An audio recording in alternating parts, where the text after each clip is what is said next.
Amalan-amalan sunnah di bulan Ramadan. 1. Membaca Al-Quran. Membaca Al-Quran merupakan ibadah sunnah di bulan Ramadan. Dalam Al-Quran, Allah Subhanahu wa Ta'ala menjelaskan, Bismillahirrahmanirrahim. Innalladzina yatlunal kitaballahi wa aqamus sholata wa anfaqu mimma razaqnahum sirran wa alaniyatan yarjuna tijaratan lan tabura. Yang artinya, sesungguhnya orang-orang yang selalu membaca kitab Allah dan mendirikan sholat dan menafkahkan sebagian dari rezeki yang kami anugerahkan kepada mereka dengan diam-diam dan terang-terangan, mereka itu mengharapkan perniagaan yang tidak akan merugi. Quran Surat Fatir ayat 29. Rasulullah Shallallahu Alaihi Wasallam bersabda, bacalah Al-Quran karena sesungguhnya Al-Quran itu nanti pada hari kiamat akan datang untuk memberikan syafaat kepada orang yang membacanya. Hadis riwayat Muslim. Orang yang membaca Al-Quran dan ia mahir, maka nanti akan bersama-sama dengan para malaikat. Sedangkan orang yang membaca Al-Quran dan ia merasa susah di dalam membacanya, tetapi ia selalu berusaha, maka ia akan mendapatkan 2 pahala. Hadis riwayat Bukhari dan Muslim. 2.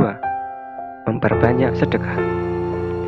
Dalam surah Al-Baqarah ayat 261, Allah Subhanahu wa Ta'ala menjelaskan balasan sedekah. Bismillahirrahmanirrahim. Mathalul ladzina yunfiquna amwalahum fi sabilillahi kamathali habbatin ambatat sab'a sanabila fi kulli sumbulatin mi'atu habbah wallahu yudha'ifu liman yasha' wallahu wasi'un alim.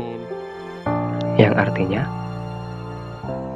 perumpamaan nafkah yang dikeluarkan oleh orang-orang yang menafkahkan hartanya di jalan Allah adalah serupa dengan sebutir benih yang menumbuhkan 7 bulir. Pada tiap-tiap bulir 100 biji. Allah melipat gandakan ganjaran bagi siapa yang Dia kehendaki. Allah Maha luas karunia-Nya, lagi Maha mengetahui. Nabi Muhammad Shallallahu Alaihi Wasallam pernah ditanya tentang sedekah yang paling utama. Ketika itu beliau menjawab, sedekah yang paling utama adalah sedekah pada bulan Ramadan. Hadis riwayat Al-Baihaqi. Nabi bersabda, sesungguhnya di surga terdapat ruangan yang bagian luarnya dapat dilihat dari dalam dan bagian dalamnya dapat dilihat dari luar. Allah menghadiahkannya kepada orang yang berkata baik, bersedekah makanan, berpuasa, dan sholat ketika kebanyakan manusia tidur. Hadis riwayat Tirmidzi. 3. Memperbanyak istighfar. Dalam hadis yang diriwayatkan Baihaqi, Rasulullah Shallallahu Alaihi Wasallam pernah bersabda, umatku telah dikaruniai 5 perkara yang tidak atau belum pernah diberikan kepada umat sebelumnya. Pertama, jika datang malam pertama dari bulan Ramadan, Allah Subhanahu wa Ta'ala memandang mereka dengan penuh rahmah dan kasih sayang. Dan barang siapa yang dipandang dengan penuh rahmah atau kasih, tentu tidak akan disiksa kelak di akhirat. Kedua, Allah menugaskan beristighfar bagi umatku. Ketiga, bau mulut orang yang berpuasa lebih harum di sisi Allah daripada bau kasturi. Keempat, Allah berfirman kepada surga, hiasilah dirimu. Dan firman selanjutnya, sungguh beruntung hamba-hambaku yang beriman, mereka adalah kekasihku. Dan yang kelima, Allah mengampuni mereka semua. Amalan yang keempat yaitu sholat tarawih. Diriwayatkan bahwa Rasulullah Shallallahu Alaihi Wasallam bersabda, barang siapa ibadah sholat tarawih di bulan Ramadan seraya beriman dan ikhlas, maka diampuni baginya dosa yang telah lampau. Hadis riwayat Al-Bukhari, Muslim, dan lainnya. Sholat tarawih merupakan ibadah sunnah dilakukan secara berjamaah. Diriwayatkan dari jalur Abu Dzar, Nabi Shallallahu Alaihi Wasallam bersabda, siapa yang salat bersama imam sampai ia selesai, maka ditulis untuknya pahala qiyam 1 malam penuh.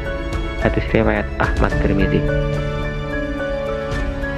Yang kelima, i'tikaf.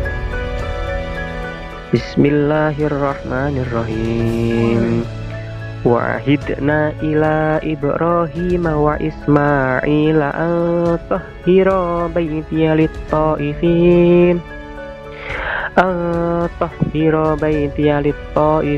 wal 'akifina war ruk'is sujud. Surah Al-Baqarah ayat 125.